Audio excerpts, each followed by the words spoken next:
sewing friends, welcome to my sewing room. My name's Beth. If you're new, welcome. Today I am sharing a really easy way to make a zigzag quilt. Recently I made a zigzag using half square triangles, and today I'll be using strips. Here is my first row of little 2-piece strips, and here is the focus fabric. I'm going to use this fabric to choose all the colors for my quilt strips.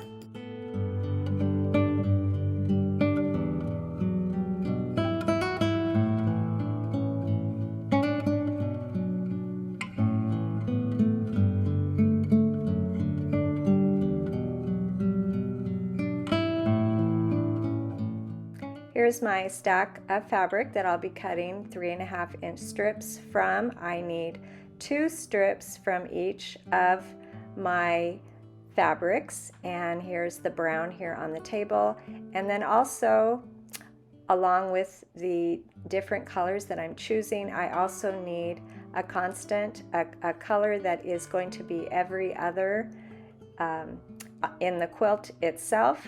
So all of my colorful fabrics will be joined with this blue fabric right here.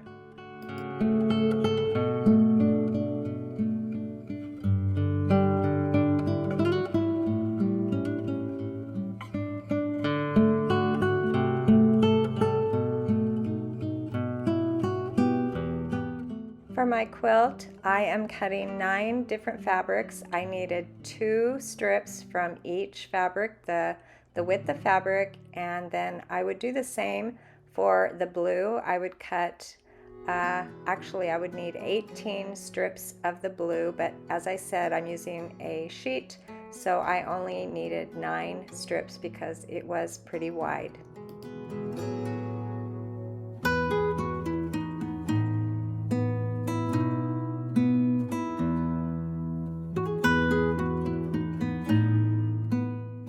Once all of my strips were cut, I joined them together, and here I'm cutting off the hem off that sheet strip, and I will put my sets of 2s together, and then when I have them all ready to go, I will press.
All of my strip sets are pressed now, and I can now cut them into squares. They should be 6.5 inches square. And I wanted to show this ruler I just found this week at the thrift store. I was really pleased to find a ruler. It was 99 cents, which is a great buy for an acrylic ruler that was in really great shape, and it just happened to be the perfect size, what I needed for this project today.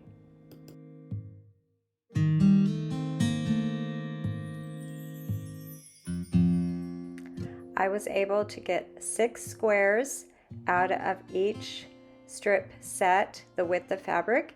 So I used 12 squares across in my quilt, and I was kind of curious to see what size I would get. This is kind of an experiment with the sizing. I have made this pattern before, but I used a different size strip. In this example today, my strips are just a little bit bigger than I used the last time.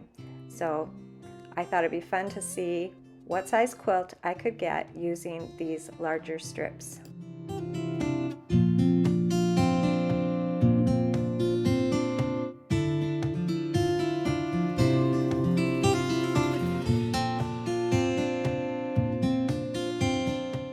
A couple of times when I was finished cutting my strip sets, I had just enough left over to make a little piece that's 3.5 inches wide.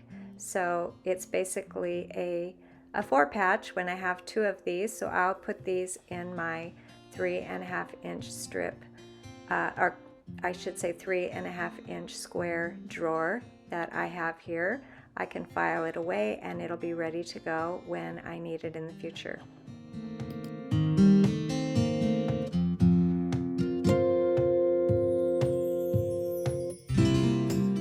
Took very little time to get those strip sets ready to go, and now it's time to lay them out on the floor. And this is just a little bit tricky. You try to follow that zigzag, and in this case I'm sort of looking at the blue, and I did have it right the first time, but I moved it, and I'm going to need to add a piece up there. There I go. So it's a little tricky to see where these little 2-piece blocks need to be, but if you can keep your eye on that zigzag, and I thought it was easier to look at the blue zigzag than the white one in this case that I'm working on right here. It kind of looks white, but it's not really white. So lay the pieces out on the floor, or if you have a big design wall, and then I'll be joining all of these squares diagonally.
Now that it's all out on the floor, I can sew it together diagonally, and you can see all of those edges. The quilt has a jagged edge that we're going to be trimming. I'm going to be straightening, but once I do straighten the edge and cut off the corners, I'll have bias edges, so I have to be really careful. If I were not adding a border, I would quilt before I trimmed I would just leave the quilt as is with those jagged edges, and then I would quilt, and at that point that's when I would trim the edge, just because bias edges have a tendency to stretch out when you are working with the fabric.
Once I had joined all the squares in those diagonal rows, I put the rows together, beginning in one corner and just working across the quilt.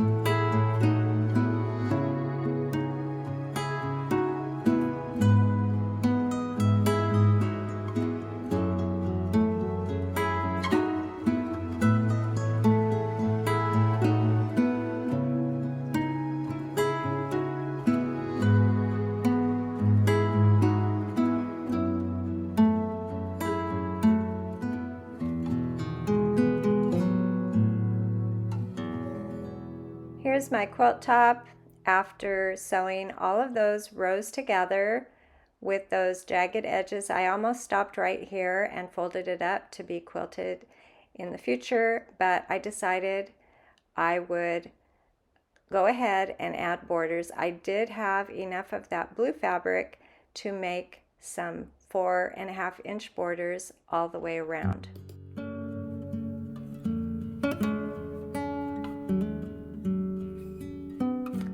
So at my cutting table, I took my long ruler and I have my ruler set against all of those deep valleys. I just put it right where those seams come together, and I'm cutting off the triangles. And again, these are bias edges, so I'll just try to be really careful as I work with the quilt until I get my borders attached.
I pinned my 4.5-inch wide strips onto each end of my quilt and attached them, and then I did the same for the two sides of my quilt. I like laying the quilt out on the table and just putting that border right over the top, making everything nice and smooth, trying not to stretch anything, and so that my border is attached nice and neat. And I'll sew these on, and then I'll put them on the sides as well.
This is one of the easiest zigzag quilts to make. I think the trickiest part is just laying out those squares to bring out the zigzag.